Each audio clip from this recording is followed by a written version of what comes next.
Olá, sejam bem-vindos ao nosso primeiro podcast, Anatomia de um Crime, e hoje nós vamos falar sobre alguns casos criminais. Vamos viajar até o século XVI para explorar a vida de uma figura histórica envolta de mistérios, horrores e lenda, chamada de Condessa Sangrenta, Elizabeth Boden, a nobre norueguesa que, segundo os relatos, cometeu uma série de crimes brutais, envolvendo tortura e assassinato de centenas de jovens. E vamos também tentar entender o porquê da razão desta mulher, acusada de ser uma das maiores assassinas de série da história, foi tratada de uma forma tão diferente do que assassinos masculinos. Imagine naquela época a superstição e o medo reinavam, em que a nobreza estava praticamente acima da lei. Elizabeth nasceu em 1560, no meio de famílias mais poderosas da Hungria. Dotada com uma beleza e inteligência rara, ela logo se destacou na sociedade, mas seu nome também seria associado a uma das maiores horrores do que tinha memória. Segundo a lenda, Elizabeth acreditava que o sangue dos jovens virgens mantinha sua juventude e beleza. Ela teria torturado e assassinado inúmeras raparigas, usando métodos que deixam, e ainda hoje, horrorizados. Mas será que isso era verdade? A resposta é prova de relatos históricos. A resposta é complexa. Vamos dar uma pequena olhada nas provas e relatos históricos. Em 1610, os rumores eram impossíveis de ser ignorados. Contava-se histórias sobre o que acontecia através dos muros do castelo de Boden. A nobre foi então investigada e acabou sendo presa, mas nunca submetida a um julgamento público. Em vez disso, foi presa numa pequena parte de seu próprio castelo, onde passou seus últimos anos de vida até sua morte em 1410. A nobre foi então investigada e acabou sendo presa, mas nunca submetida a um julgamento público.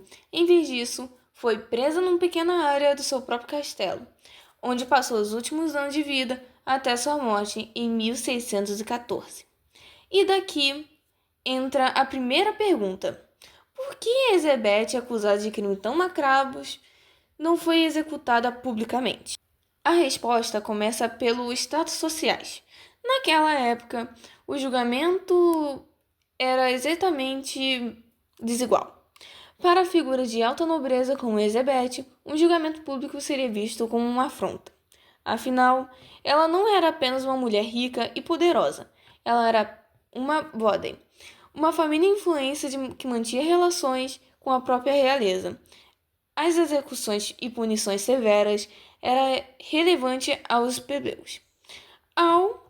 No caso dos nobres, a nobreza caía em desgraça em ser influência de políticas.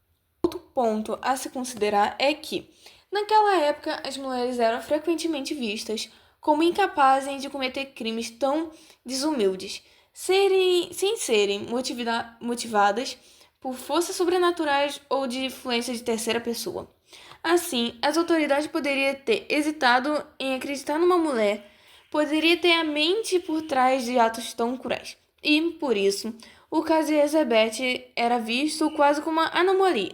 Outro ponto a se considerar é que, naquela época, as mulheres eram frequentemente vistas como incapazes de cometer crimes tão cruéis, sem serem motivadas por forças sobrenaturais ou influência de terceiros.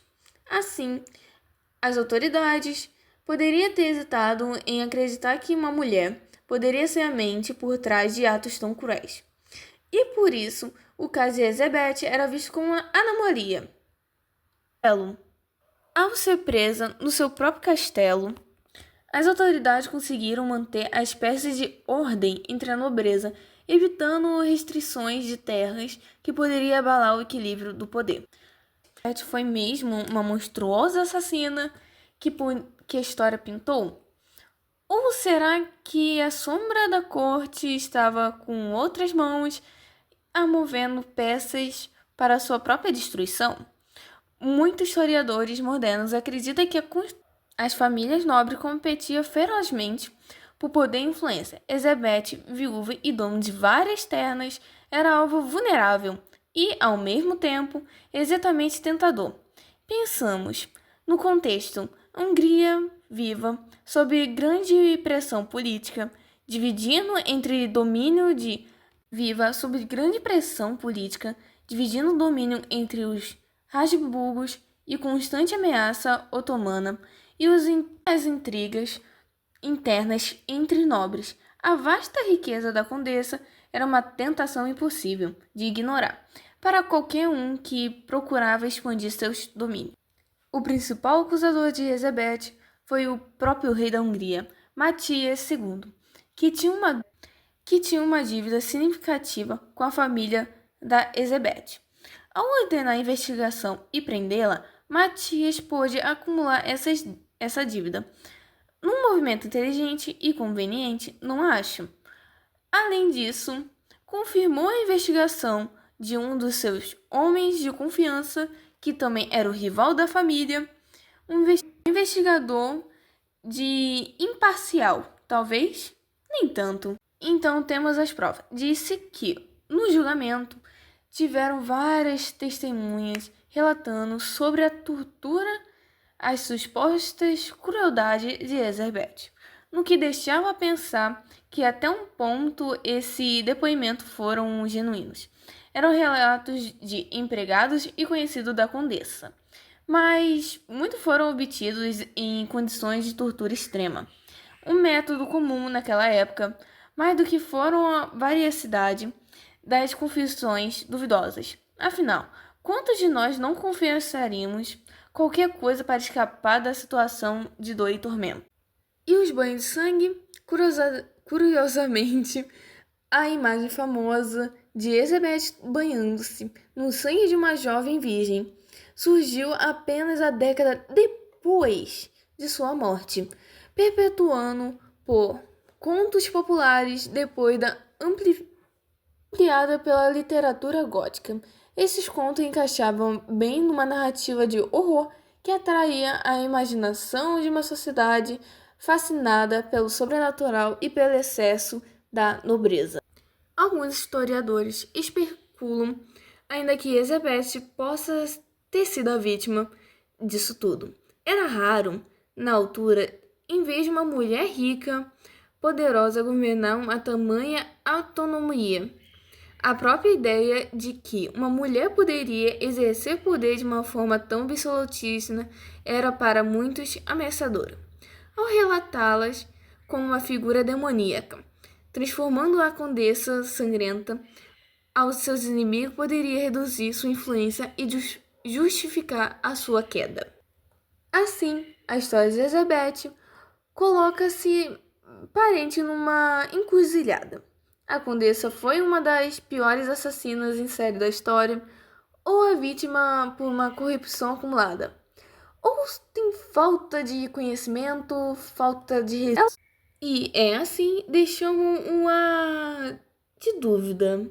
Quem foi realmente Elizabeth Baratheon? Uma assassina impiedosa que usava sangue para manter a juventude ou uma vítima de intrigas da corte? Fica a questão para nós, que talvez nunca saberemos a resposta clara. Bom, antes de começar, eu acho importante saber a diferença entre o serial killer, ou o assassino em série, né, do assassino em massa.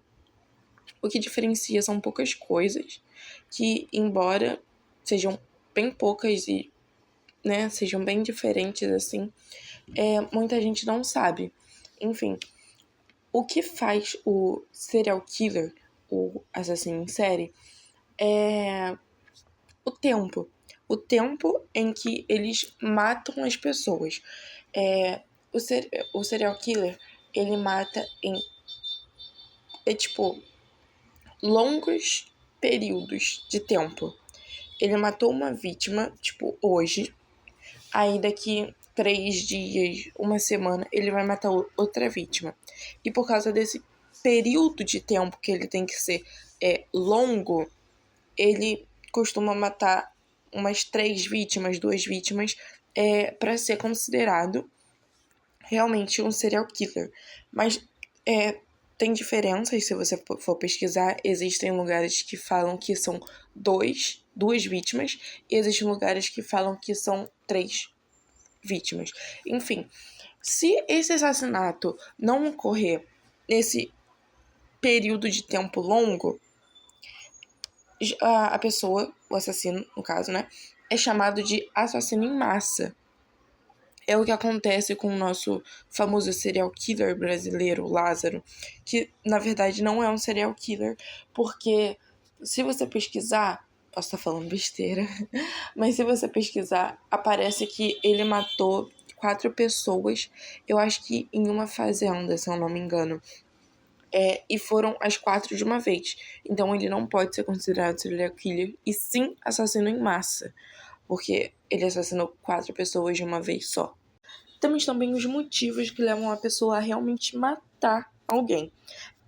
Bom, algumas pessoas já nascem com um transtorno de personalidade da psicopatia, porém, existem outros fatores também que podem desencadear essa vontade de matar. Esses fatores podem acontecer, tipo, no crescimento da pessoa, geralmente é assim, mas são fatores como ter crescido em um ambiente hostil, com abusos tanto psicológicos quanto físicos. Temos os fatores hereditários também, que são já ter nascido com o gene da psicopatia. Não gene da psicopatia, porém tem outro nome mais específico, que agora eu realmente não vou lembrar.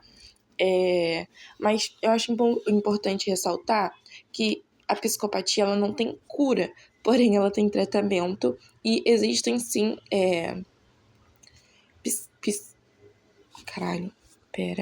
corta.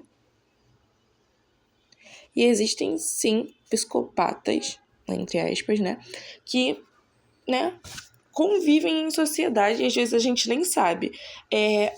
Outro fator também, voltando, é a perda. Ter perdido alguém que, tipo, amava muito, tinha aquele apego emocional, né? Às vezes até pode desencadear um sentimento de vingança.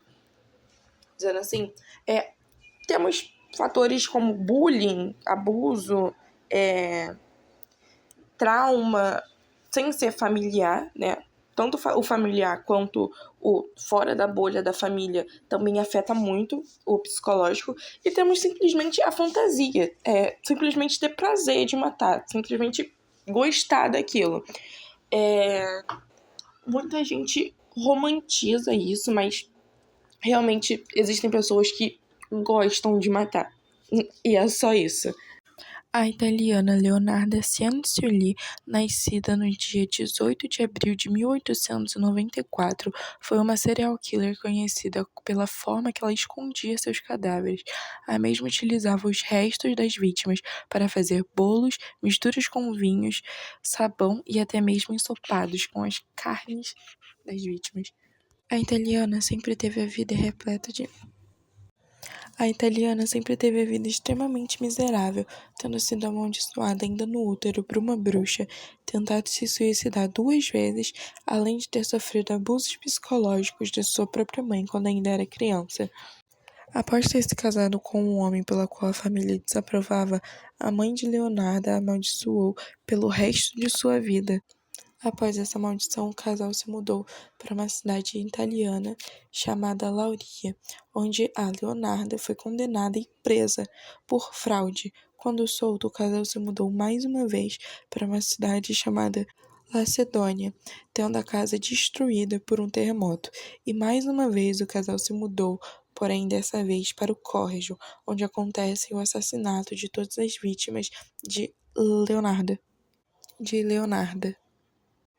Ainda jovem, Leonarda procurou por uma cartomante, e a mesma disse à italiana que ela casaria e teria filhos, mas que seus filhos morreriam todos jovens. Não contente apenas com a cartomante, Leonarda procurou também por uma cigana, que disse que em sua mão direita via uma prisão e em sua mão esquerda viria um asilo criminal. Ainda jovem, Leonarda procurou por uma cartomante, e a mesma disse à italiana que ela casaria e teria filhos, mas que seus filhos morreriam todos jovens. Não contente apenas com a cartomante, Leonarda procurou também por uma cigana, que disse que em sua mão direita via uma prisão e em sua mão esquerda viria um asilo criminal. Como previsto, Leonarda teve 17 gestações, tendo perdido 3 filhos para abortos espontâneos e 10 ao longo de sua juventude, tendo restado apenas 4 filhos, e um deles, Giuseppe, o mais velho e o favorito de Leonarda, sendo um motivo pelos assassinatos. Em 1939, seu filho Giuseppe foi convocado para o exército italiano para a Segunda Guerra Mundial. Leonardo, determinado a protegê-lo a todo custo, decidiu que iria fazer sacrifícios humanos para proteger a vida de seu filho. Leonardo utilizou da sua aparência bondosa e amigável para se fingir de conselheira e assim capturar suas vítimas. Sua primeira vítima foi Faustina Sete. Ela era uma solteirona ali da região e ela estava em busca de um marido. Leonardo falou que tinha achado um homem perfeito, o homem ideal para ela, numa cidade bem próxima, aconselhando a mulher a não contar para ninguém, mas escrever cartas e cartões postais para mandar para seus parentes e amigos depois. Antes de ir para o local desejado, Faustina passou na casa de Leonarda. A italiana lhe entregou um copo com vinho e drogas, dopando a mulher para que pudesse matá-la. Faustina não. Leonarda matou com um machado. Primeiro a golpeou, depois levou seu corpo até um quartinho, lá esquartejando seu corpo em 9 partes e coletando todo o sangue em uma bacia. A italiana descreveu tudo isso em sua declaração oficial para a polícia. A mesma disse: joguei os pedaços de uma panela e adicionei 7 quilos de soda cáustica que havia comprado para fazer sabão e agitei a mistura até que se dissolvesse em um espeto grosso e escuro que coloquei em vários baldes e esvaziei em uma fossa séptica próxima. Quanto ao sangue, esperei ele até ele coagular, secar no forno, moer e misturar com farinha, açúcar, chocolate, leite e ovos, além de um pouco de margarina. Amassando todos os ingredientes, fiz muitos bolos crocantes e servi-os para as mulheres que vieram nos visitar, embora Giuseppe e eu também comêssemos. Há algumas evidências que ela também pediu dinheiro para essas mulheres em troca de trabalho como conselheira. A Faustina, por exemplo, pagou 30.000 libras para esse trabalho de conselheira dela. Francesca Soave foi a segunda vítima. A mulher estava atrás de emprego e a Leonarda havia falado que conseguiria um emprego para ela em uma escola de meninas em uma cidade próxima. Deu os mesmos conselhos que havia dado para Faustina, que não contasse a ninguém o que iria fazer e que escrevesse várias cartas para que entregassem seus amigos e familiares. Novamente, a mulher foi até a casa de Leonarda antes de ir até o lugar desejado. E novamente, ela foi desmaiada. E mais uma vez, a mulher foi morta. E mais uma vez, outra mulher foi morta, drogada pelo mesmo machado. Seus restos também foram jogados na fossa e seu sangue também virou bolo. Embora há evidências que Francesca também tenha virado ensopado, a Leonarda tenha comido a carne dela.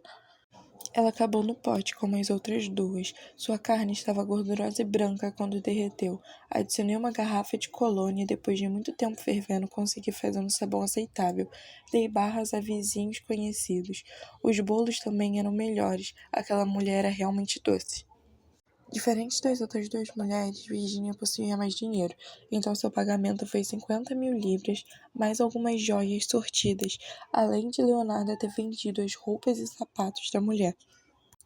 Como eu havia dito, Leonarda foi pega por seu descuido com Virginia. Há alguns sites que falam que foi cunhada e outros que foi irmã. Mas a irmã de Virginia suspeitou do desaparecimento repentino da mulher e disse ter visto ela ter entrado na casa de Leonarda.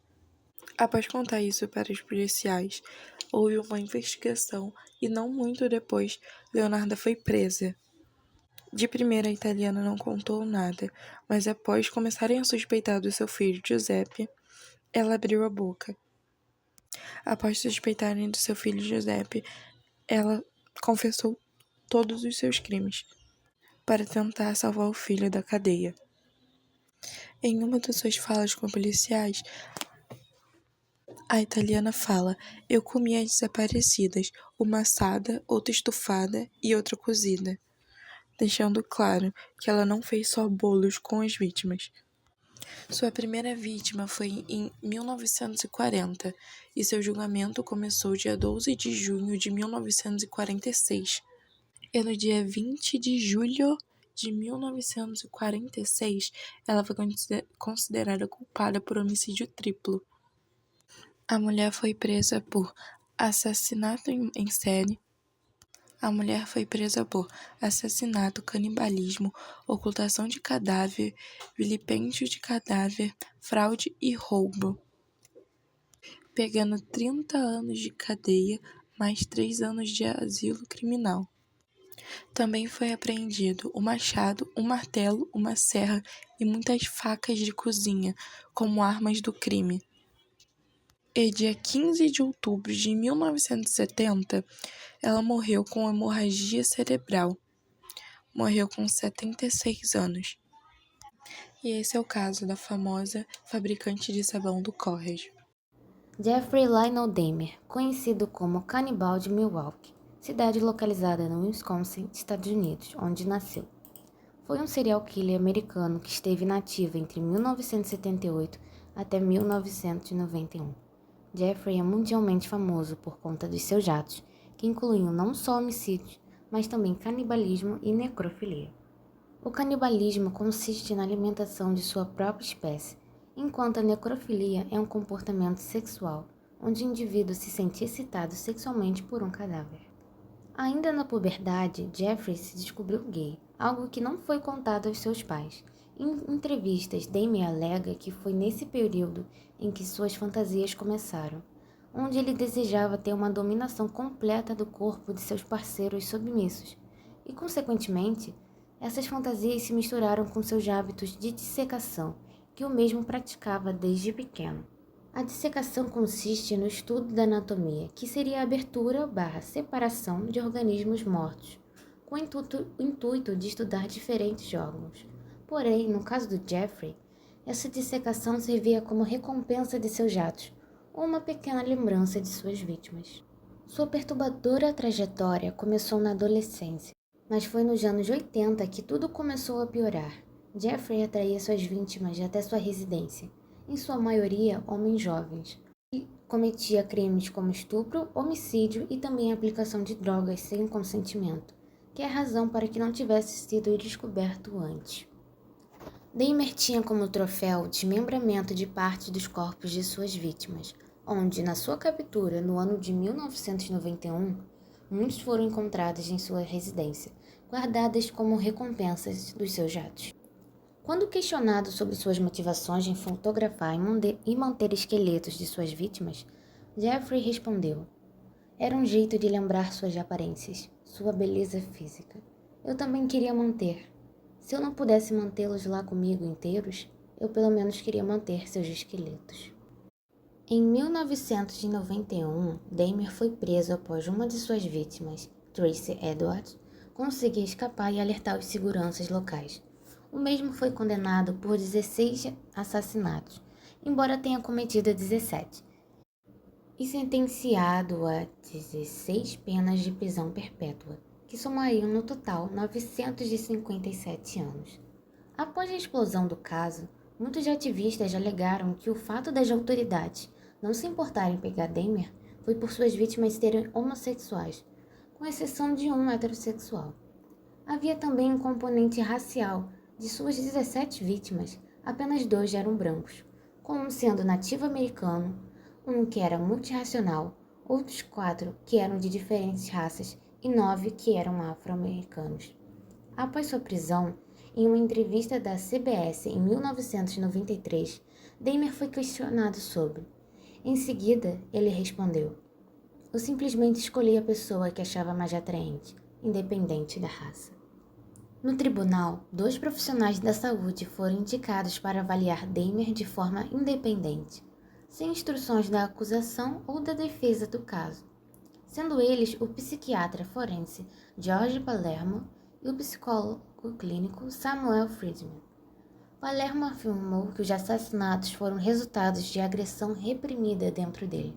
Completou dizendo: ele matou aqueles homens porque queria matar a fonte de sua atração sexual por eles. Ao matá-los, ele matou o que odiava em si mesmo. Dahmer foi diagnosticado como um sádico sexual com transtorno de personalidade antissocial, porém legalmente são. Já por Friedman, ele foi diagnosticado com um transtorno não específico de personalidade, apresentado com traços borderline, personalidade obsessiva compulsiva e traços sadísticos. Foi então, no ano de 1994, no auge dos seus 34 anos, Dahmer foi espancado até a morte por Christopher Schaefer, um companheiro de prisão que alegou não aguentar mais suas provocações, resultando assim no assassinato de Jeffrey. E assim acaba a história de um dos maiores assassinos em série que já pisou nessa terra, Jeffrey Lionel Dahmer. Bom, vou começar falando um pouquinho sobre Pedrinho Matador, quem foi ele, os crimes que ele exerceu, enfim, separei alguns pontos aqui importantes pra gente conhecer de fato quem foi esse assassino em série. Bom, ele é considerado o maior assassino em série do Brasil. Ele foi condenado a mais de 400 anos de prisão por matar 71 pessoas. Porém, ele alegou que só matou 100. Mas a gente não sabe se isso é verídico ou não. Ele gostava de aumentar, os seus crimes. Então, não sabemos quais eram verídicos e quais, de fato, ele cometeu. Ele nasceu numa fazenda em Santa Rita do Sapucaí, no sul de Minas Gerais.